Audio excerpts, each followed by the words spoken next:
Beastwatch News, watching the rising beast of Revelation.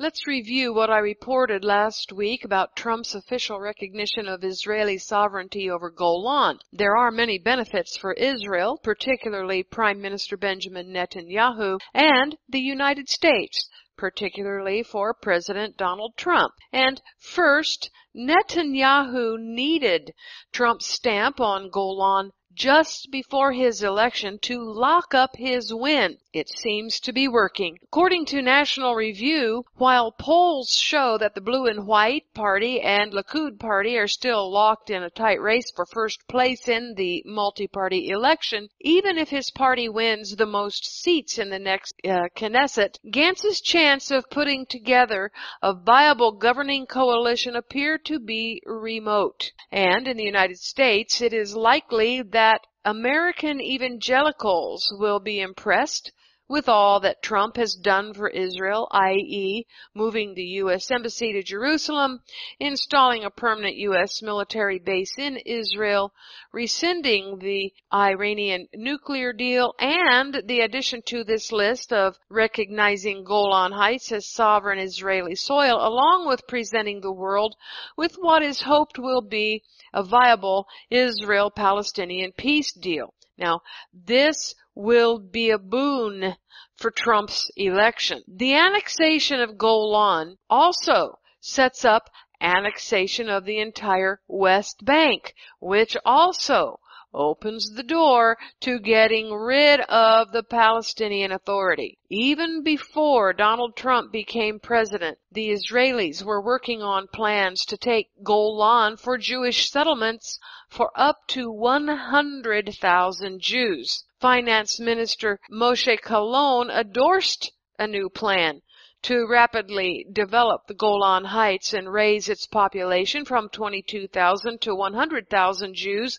within a decade, according to a J-Post article on June 6, 2018. But that same statement was made in 2015 in the New York Times. The takeover of Golan is not a new idea, but will have the effect of pushing the native Druze out of Golan, and such a result will be in line with the Jewish objectives of last year's Jewish state bill enactment. Golan is also the spot with Gog's spoil lining the pockets of Trump administration officials, including Jared Kushner. In effect, Golan is a gift that will keep on giving years to come. The next and perhaps most important aspect of Golan is its strategic military importance. It is the front line in the coming war with Iran, the king of the north. U.S. President Donald Trump's proclamation to recognize Israeli sovereignty over the Golan Heights is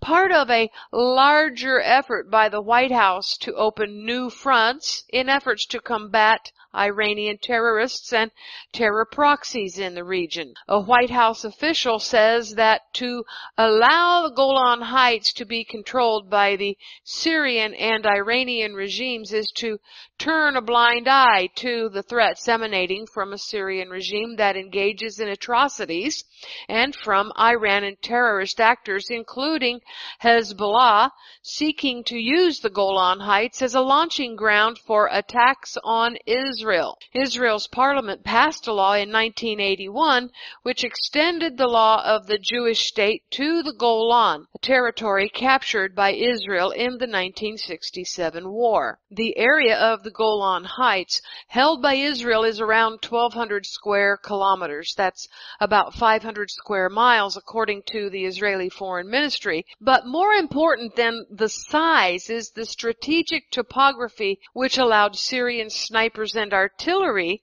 to shoot at Israelis from the plateau. They shot at Israeli farmers working in their fields down below prior to the 1967 conflict. The war inside Syria since 2011 created a vacuum which allowed terror groups and the Iranian regime to enter, as well as Russia. So this new status for Golan could not have come at a better time. Iran is on the move again, and Golan may may become more militarily active than with Jewish settlers moving in. This report from Debka explains the removal from Damascus to Aleppo of Iran's IRGC command headquarters will send Prime Minister Benjamin Netanyahu to Moscow on Thursday, April 4th this week for an urgent meeting with President Vladimir Putin. That's 5 days before Israel's general election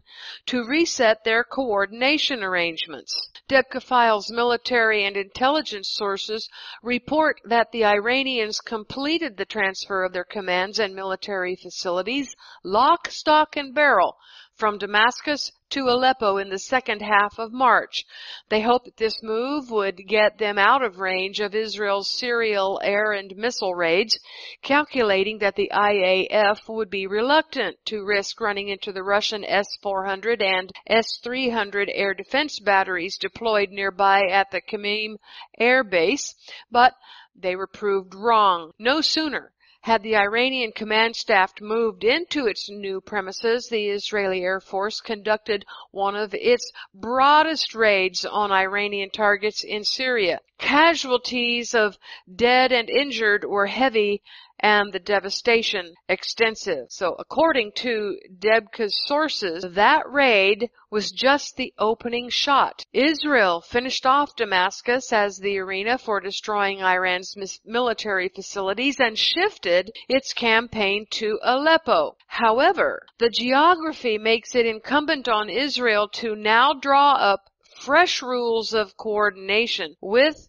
the Russian forces posted in northern Syria. Did recognizing Golan kill Trump's peace treaty? According to Fortune.com, President Donald Trump was already struggling to rally Arab support for a long-awaited Mideast peace plan that he has dubbed the deal of the century. His latest move in support of Israel may make that plan dead on arrival. By recognizing Israeli sovereignty over the long-disputed Golan Heights, Trump shoved Arab allies that he's counting on back to his peace initiative and into a corner. The Golan decision came after he had already angered much of the Arab world by moving the U.S. Embassy in Israel to Jerusalem and cutting off funding for a United Nations agency helping Palestinian refugees. And I'm going to have quite a bit more on this problem a little bit later. Saudi Arabia and Egypt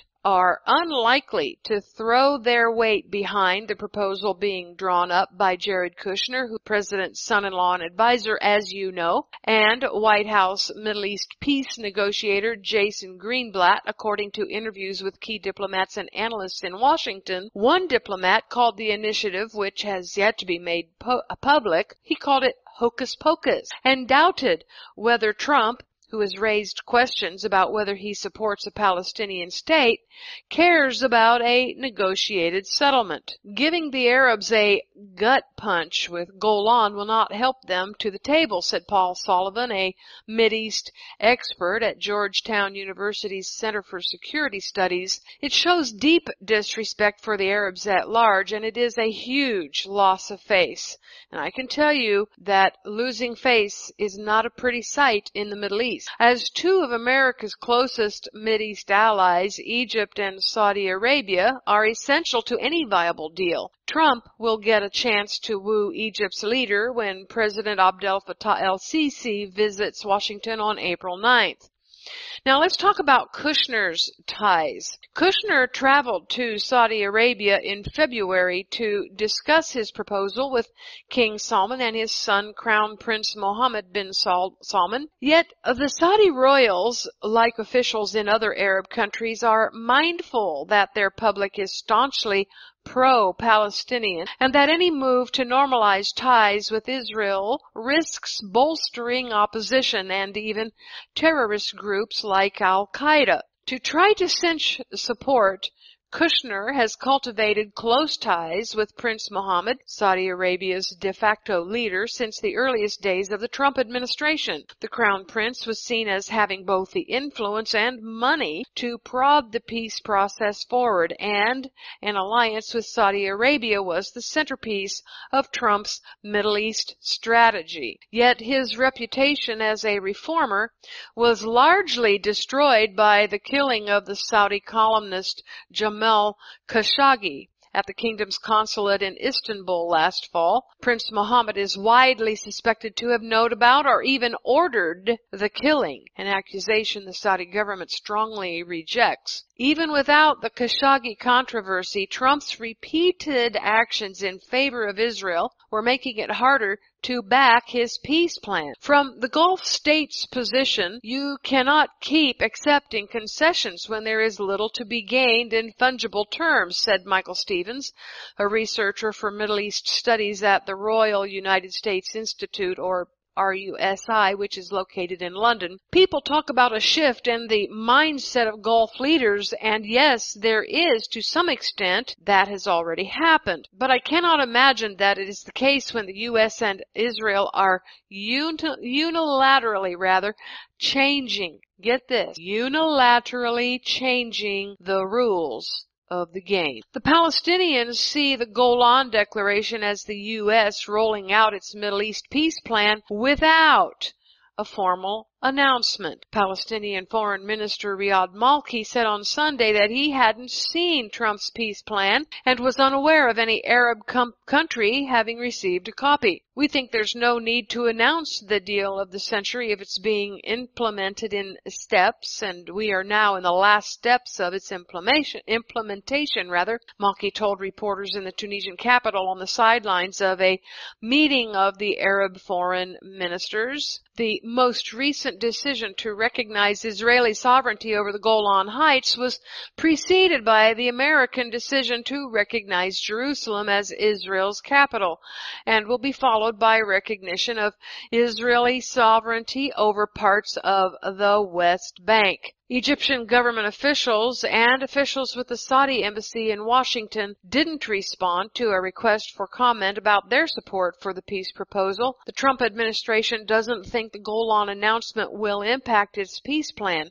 said a senior White House official who asked to not be identified. Condemnation of Trump's Golan declaration last week was swift, encompassing Arab states he has courted, as well as European allies, as I said last week. Saudi Arabia warned it was a violation of international law that would have negative effects on the peace process. The Organization of Islamic Cooperation condemned it as an explicit violation of UN Security Council resolutions. UN ambassadors from France, Germany, Britain, Poland, and Belgium said in a joint statement that they don't recognize Israel's sovereignty over the Golan. The UN Security Council held a meeting last week in which nearly all members rejected Trump's action. In Lebanon, Hassan Nasrallah, the leader of the militant group Hezbollah, said a relatively muted response in the Arab world to Trump's decision to move the embassy encouraged the U.S. to go forward with its Golan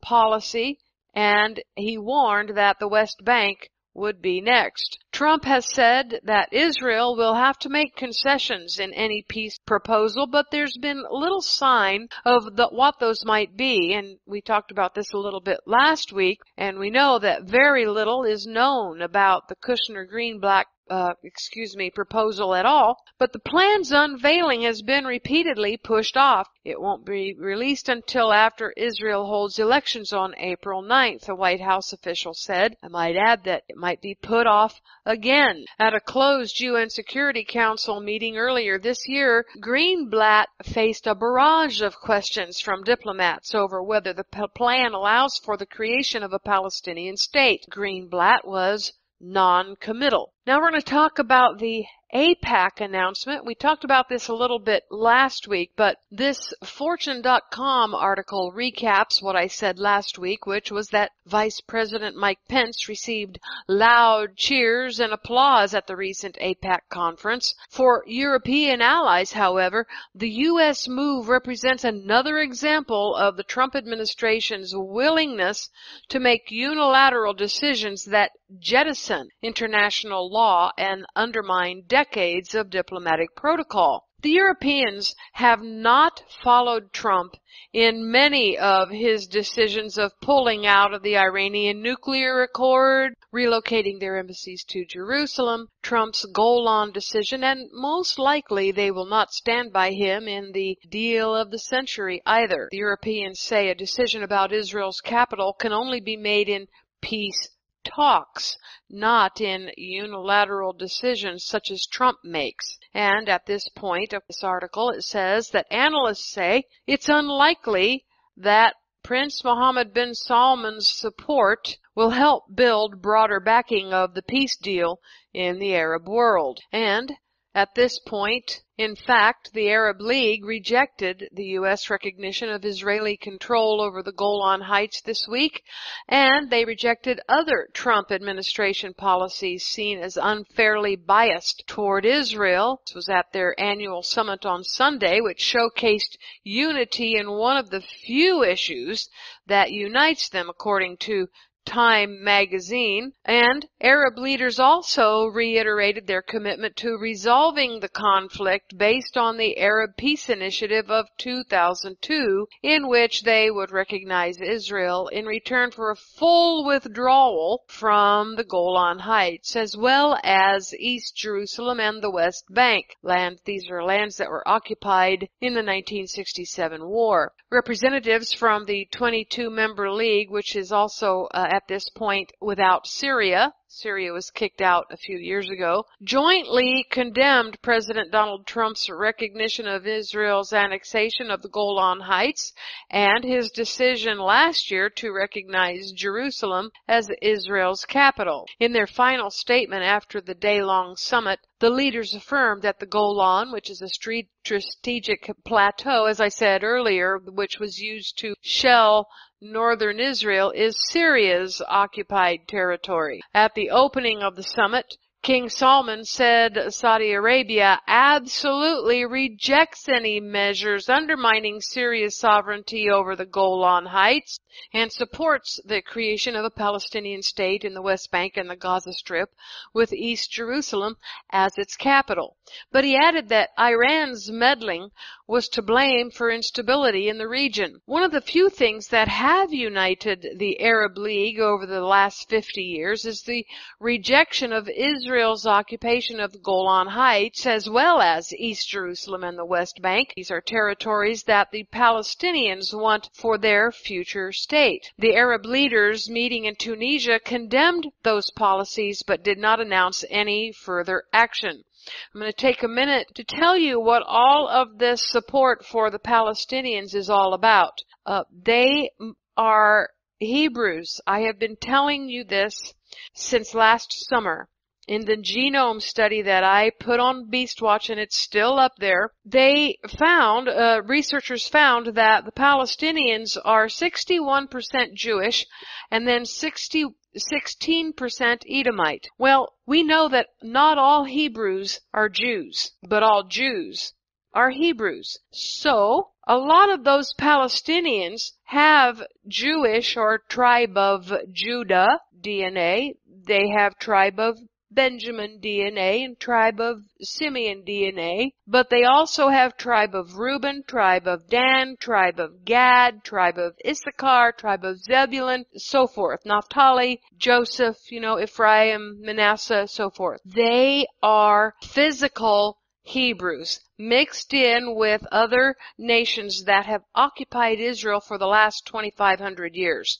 Babylon, Persia, Greece, Rome, and Rome, by the way, is Edomite. That's where the Edomite blood comes from. The people who are in favor of the Palestinians are probably Hebrews themselves that have been forcibly converted to Islam. Islam was not a religion until about 1350 or 60 years ago, almost 1400 years ago. The people in the Middle East lived in tribes. There were Ishmaelite tribes, Edomite tribes, and of course, Israelite tribes. Even 1400 years ago, after Yeshua had resurrected and ascended to the Father, there were still all of those people all over the Middle East. And a large number of Palestinians have the Hebrew DNA marker. It's not a Jewish DNA marker. It is a Hebrew DNA marker. It's just that the world, the scientists and the doctors and so forth, don't know the difference between a Jew and a Hebrew. They don't know the difference between a Hebrew and an Israelite. For instance, let me tell you what the difference between a Hebrew and an Israelite is. If you are Abraham's child, you are a Hebrew, but you have to be a child of Jacob to be an Israelite. So Abraham had descendants, Ishmael and Isaac. Isaac is a Hebrew who gave birth or had two sons, Esau and Jacob, and through which Jacob became Israel. So anyone who does not accept the line of Jacob remains just outside of that line. So you can be a Hebrew and not be an Israelite. See? You can be a Hebrew and not be a Jew, or someone from the tribe of Judah, Benjamin, and Levi, or a few of those families that came down from Ephraim and Manasseh. That's the reason why these people are still fighting over this territory. But it goes back even farther than that. It goes back 2,900 years ago to the civil war that happened in Israel between Kings Rehoboam and Jeroboam. You can read about that in 1 Kings chapter 12. And moving forward from that time, that civil war is ongoing, and it's still ongoing, and that's really what is happening here. This is the world's oldest civil war. So now back to the article. It says here, as I said before, but I'm going to repeat myself, the Arab leaders meeting in Tunisia condemned the policies of Trump and Israel, but they did not make any announcements about any further actions that they're going to take. This article says that is in part because regional powerhouses Saudi Arabia and the United Arab Emirates have cultivated close ties with the Trump administration, viewing it as a key ally against their main rival and everyone else's main rival, Iran. Both Saudi Arabia and the UAE face Western pressure over their devastating 3-year war with Yemen's Houthi rebels who are funded by Iran. And Riyadh is still grappling with the fallout from the killing of Washington Post columnist Jamal Khashoggi by the Saudi agents last year. According to ArabNews.com, the Saudi cabinet, which is chaired by King Solomon at Al-Azizia Palace in Al-Khobar, on Tuesday reiterated the kingdom's stance on the Palestinian cause, stating that it would remain on top of the kingdom's agenda. But it also reiterated its rejection of any action that would violate Syria's sovereignty over the Golan Heights and the importance of reaching a political solution to the Syrian crisis. So the earlier question was whether or not Trump's deal is dead on arrival because of his hubris in recognizing Golan as under Israeli sovereignty, and will that deliver a DOA peace deal? Well, it certainly does not sound hopeful at this point. However, the scripture is clear that the land will be divided. Joel 3:1 and 3:2 say, "For behold, in those days and at that time." Those are two different ways of saying at the end of days, when I shall bring again the captivity of Judah and Jerusalem. I will also gather all the nations, and I will bring them down into the valley of Jehoshaphat, and will plead with them there for my people and for my heritage Israel, whom they have scattered, and they parted or divided my land. Perhaps Trump is such a deal maker that he can pull a DOA deal out of the ashes and make it fly like a phoenix. Who knows? Stay tuned. I'll be right back after these messages. Thank you for listening to the Jerusalem Report on Beast Watch News. Full news coverage with a Hebraic perspective of the headlines fulfilling Bible prophecy. Remember to financially and prayerfully support Beast Watch News for keeping you up to date. Send your donation to Beast Watch News today. It takes money to operate this ministry, and your help is much appreciated.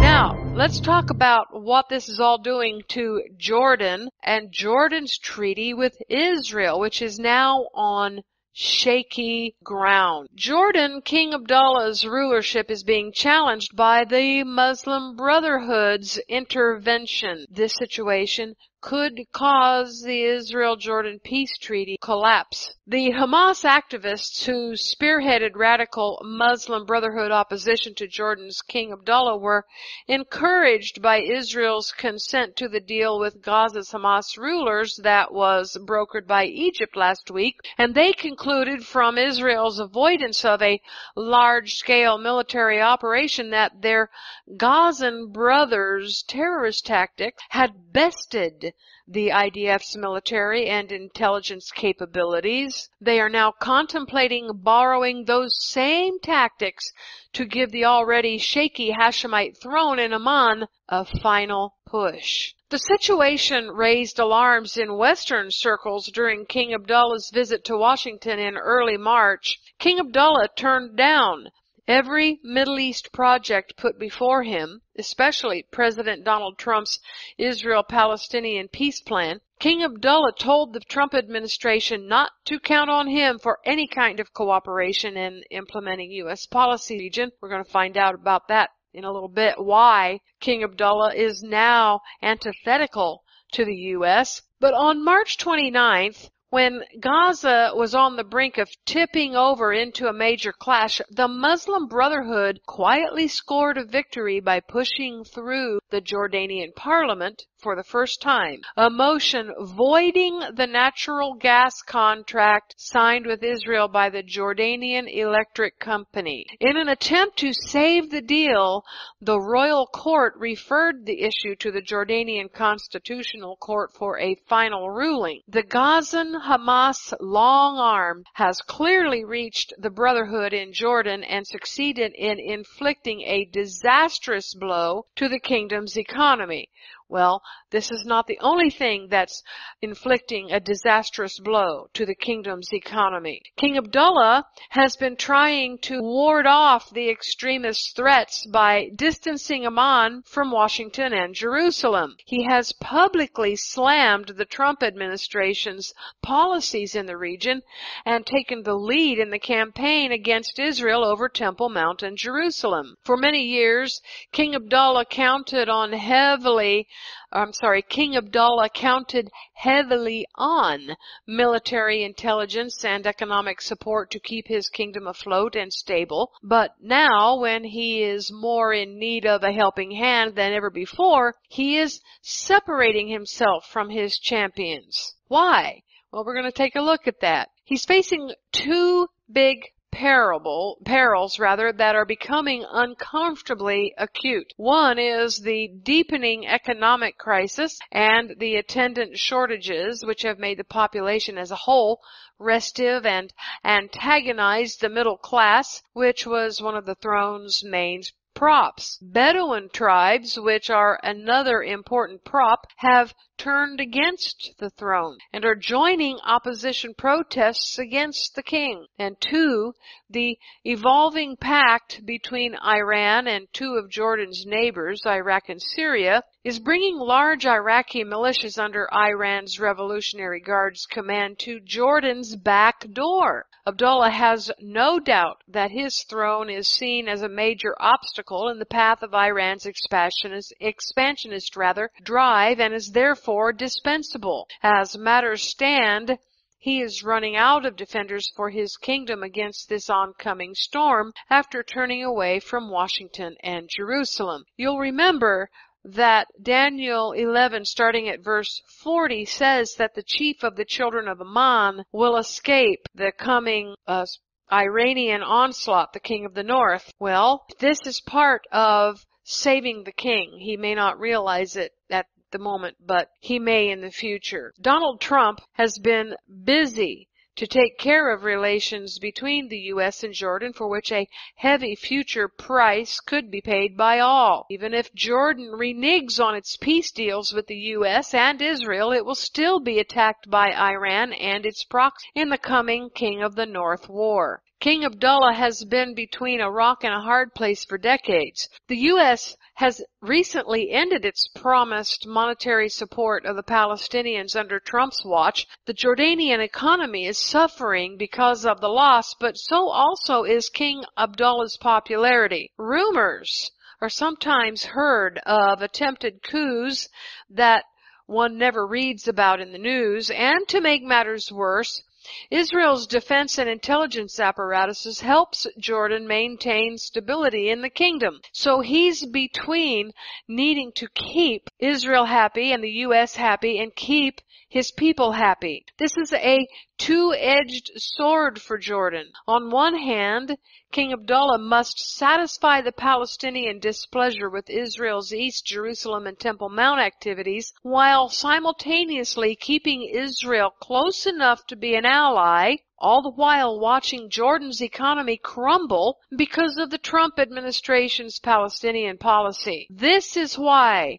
Jordan is facing a real existential threat to the royal family's continuance. And when it comes to the issue of the Palestinian majority in Jordan, the royal family has recently become concerned about the Bedouin sector's growing strength, both as the backbone of the Jordanian military and in the government sector, where the Bedouin fill many senior positions in administration and public security. There's been a major shift in public sentiment that has also occurred since the Arab Spring began in 2010. Middle East expert Pinchas Inbari, a senior research fellow at the Jerusalem Center for Public Affairs who has spent years studying changes in Jordan, argues that even though the events of the Arab Spring did not affect Jordan like they did its neighbors, the kingdom has clearly not avoided Islamic State gaining foothold within its borders. This has happened mostly at the kingdom's periphery, and when the Islamic Caliphate was at its heights, the Bedouin religious leadership openly declared its loyalty to ISIS and called for the ouster of the royal family. And then there is the religious factor. The inherent tension between the Bedouin and the Palestinians in Jordan is complicated by the Muslim Brotherhood movement in Jordan, which is comprised mainly of Palestinians. The Jordanian arm of the Muslim Brotherhood, which is the movement that oversees Hamas, is walking a tightrope and being careful not to put Palestinians in top roles over Jordan's Bedouin sector. Hamas seems to be in a make-or-break position in Jordan now because of secret support from the Muslim Brotherhood during the Arab Spring. The Muslim Brotherhood protected Jordan while allowing other Middle East countries such as Libya to topple, and now the Bedouin tribes in the Jordan periphery, who identify with the Salafi Wahhabi stream of Sunni Islam under the influence of the Islamic State Caliphate, have begun to call for ousting the royal family to replace it with a Salafi Wahhabi religious regime. The Muslim Brotherhood stands against the Salafi Wahhabi in Jordan alongside the royal family at the moment, which allows it to express harsh criticism of the peace treaty between Jordan and Israel and call for it to be canceled. But this pressures King Abdullah, who still requires Israel's and the U.S. militaries too. You see, he needs Israel and the U.S. So the king is learning that it is not possible to have both the Muslim Brotherhood and the Israel-U.S. alliance. Senior Jordanian intelligence officials have even told Israel Hayom that even though the calls from some of the Bedouin tribes against the royal family are not strong enough to threaten the king's rule, they are still a worrying development that could become a threat to the kingdom's stability. Trump's foreign policies, aside from ending funding for Jordan's Palestinian population, have had devastating effect in Jordan, but without the added benefit of attention that Trump pays to Israel. So Iran and its proxies are bearing down harder on Jordan borders than on Israel. And now comes Trump's peace plan for Israel and the Palestinians and what Amman perceives as the Judaization of Temple Mount and a change to the status quo at the site. The Bedouins may not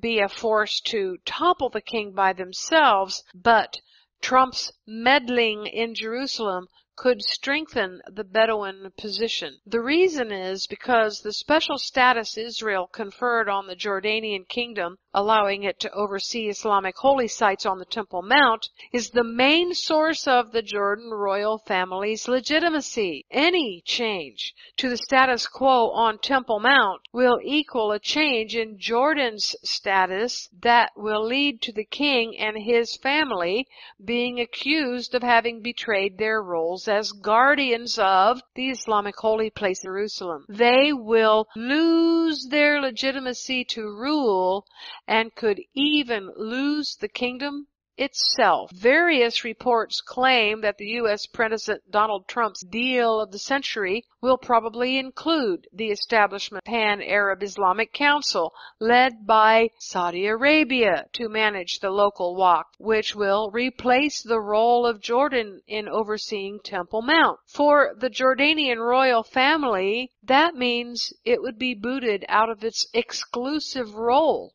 at the holy site. So Jordan continues walking a narrow line, trying to maintain stability and ensure the continued existence of the kingdom. And protests are held often in Jordan. The more things people have to protest, the harder it is to maintain equanimity in the kingdom. This past week, protests were held in Amman over President Trump's Golan recognition. 3,000 demonstrators protested the streets of Amman, holding anti-Israel signs and chant slogans in support of Hamas and against Israeli control of East Jerusalem, the hoped-for Palestinian capital. The march was organized by the Muslim Brotherhood. In other words, the Muslim Brotherhood comports itself as a kingmaker organization, not realizing the disaster that will be brought to the Middle East if it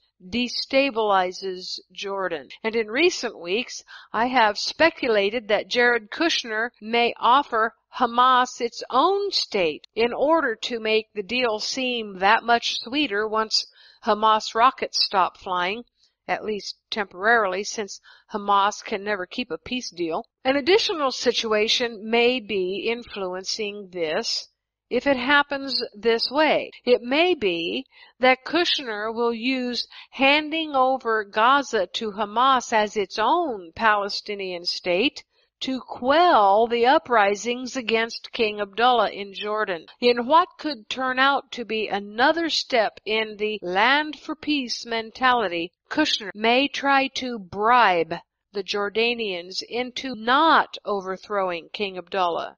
There better be more economic entitlements for Jordan if the Trump administration expects ploy to work. Now let's take a look at The Bolsonaro-Netanyahu connection. The Brazilian President Jair Bolsonaro prayed at the Western Wall with Israeli Prime Minister Benjamin Netanyahu on Monday during his 3-day trip to Israel. This was the first time a sitting Brazilian president joined Israeli leaders to visit the holy site in Judaism. The goal of Bolsonaro's trip is to bring Israel and Brazil together through economic, technological, and security partnerships. The two countries will begin conducting joint scientific and technological research and will collaborate on public security and defense services. On Sunday, Bolsonaro acknowledged the Jewish people's deep ties to Jerusalem and announced that he will open a Brazilian trade mission in the holy city. Now, many see the announcement as a small step towards Bolsonaro's larger goal of moving the Brazilian embassy from Tel Aviv to Jerusalem by the end of his term in 2022. Brazilian media reports that Bolsonaro is facing resistance within his own government, and some leaders believe that it will strain Brazil's relations with Palestinians and the Arab world. But there is more to this than meets the eye. The Chabad cabal, which includes Netanyahu, Trump, Putin, the Sanhedrin, and Freemasons everywhere on earth, have an agenda to bring the world under Judaism or Noahide domination. Judaism, of course, is for those who are already or who want to be Jews. This will be a first-class status. And Noahide domination is for those who reject the Jewish man Messiah in favor of Yeshua, the Son of God, and might I say, in favor of keeping the Sabbath. But there is a third option, and that is called Freemason. Now, Freemasonry permeates all religions on earth, including Islam and Christianity, but it is a secular form of Judaism, a Judaism option, rather than a religious Judaism option. Let me repeat that. Freemasonry is a secular Judaism option rather than a religious Judaism option. Now, what does this have to do with Brazil and President Bolsonaro? Well, there are a lot of Jews in Brazil, and the Israeli Sanhedrin has the agenda of bringing home to Israel all Judaism practicing Jews. But not just these. The Sanhedrin, the Israeli government, and the Chabad cabal are trying to gather Jews of all kinds, some who are secular, all the way to those who don't know they are of Jewish descent. Netanyahu and Bolsonaro frequently are seen or spoken of together in the news in the cabal's attempt to demonstrate the close ties of the Jews of Israel to those in Brazil. Moving the Brazilian embassy to Jerusalem would simply follow suit with Washington to set the tone for other nations with large Jewish populations. But the coup de grace with Bolsonaro is that he is, or claims to be, a devout Christian, and obviously one who does not know the difference between the coming Jewish man Messiah, who is also an Antichrist, and Jesus, whom he worships at church. Thus, Brazil's population is now subject to Judaism, Noahidism, or Freemasonry, and people will be made to choose between these in an eternal oath. The push to bring back Jews to Israel has become an election issue. The Israeli government continues to increase its call to Jews living outside Israel, and the political parties are making it an election issue. This week's J-Post article says the government needs to push for more Jews to immigrate to Israel from the U.S. and other Western countries by funding Jewish education and Hebrew lessons in their communities, according to Yisrael Beitenu, member of Knesset, or MK Oded Forer, said this week. Forer, who is number 2 on Yisrael Beitenu's list, and who is also a former Director General of the Immigration Absorption Ministry, described his plan, which comes in conjunction with the party's focus on Aliyah in light of its voter base of Israelis from the former Soviet Union. The Israeli government has to set a goal for there to be 10 million Jews in Israel in the next 10 to 15 years, and to reach it we need massive aliyah from Western countries. We need to bring the number of olim up from 30,000 a year to 60 or 70,000 or even 100,000, Ferrer told the Jew Post. For once, we have to work to encourage aliyah from those countries' Jewish education. The key to his plan is to sponsor Jewish education abroad with an emphasis on Hebrew lessons, because learning Hebrew will strengthen their connection to Israel. And in addition, Ferrer said that those who learn Hebrew and Israel's history will be less subject to manipulation by false information about Israel, and they would have an easier time acclimating once they immigrated to Israel. Ferrer estimated that his plan would cost about $10 million, which he said should be funded through the Integration and Absorption Ministry, a portfolio that Israel Beitenu always requests in coalition negotiations. Asked if that's really enough to build new Jewish schools, Ferrer said that part of it would go to establishing schools where there's a need, and part would go to enriching existing schools and programs. Much of the MK's focus is on the U.S., which has the largest diaspora Jewish community, which he said doesn't see enough of Israel or the opportunity for aliyah. If 1 million Jews make aliyah from the U.S., it won't hurt American Jewry, but it'll be dramatic for Israel, he posited. I'm concerned about their children, Ferrer added. There is such a big group of Jews who not give their children a Jewish education. If they don't come to Israel, the next generation is lost. The target communities are Israeli expats, of which Ferrer said there are 700,000 to 1 million, and Jews from the former Soviet Union living in the U.S., of which he said there are another 1 million. Israelis would be happy to give their children a Jewish education, he said, but it's expensive, and they end up in public schools. Russian-speaking Jews in the U.S. are not always so accepted in the broader Jewish community. These are people who love Israel but don't have the means to give their children a Jewish education or Hebrew lessons. We have to give them that. The member of Knesset said that the plan should be enacted as soon as possible because diaspora communities are losing more and more of the Jewish people, and the next 20 years are critical. Ferrer warned that if Israel doesn't do this in the coming years, we will lose diaspora Jews. We need to bridge this gap. And he accused other parties of not putting aliyah on their agendas. It shouldn't be Israel Beitenu's private business.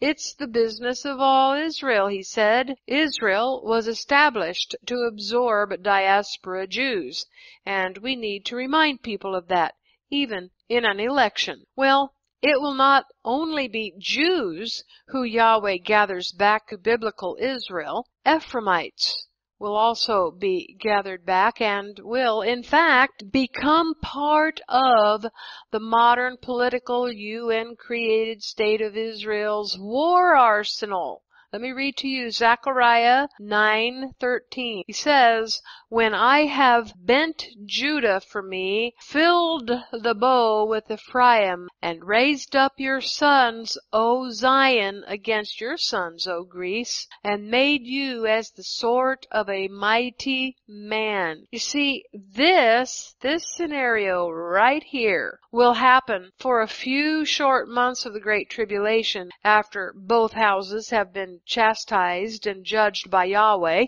and His Holy Spirit has been poured out on them. Together, Judah and Ephraim will become a joint fighting force standing against the onslaught of Jerusalem's enemies. This unity will cause Yeshua the Messiah to return just at the time of looming defeat. Without him, the whole house of Israel would not win, and Yeshua's victory will be glorified for eternity. That's it for this BeastWatch News Update. This is Kimberly Rogers Brown signing off. Click over to BeastWatchNews.com for full, comprehensive coverage of all the headlines fulfilling end-of-days Bible prophecy.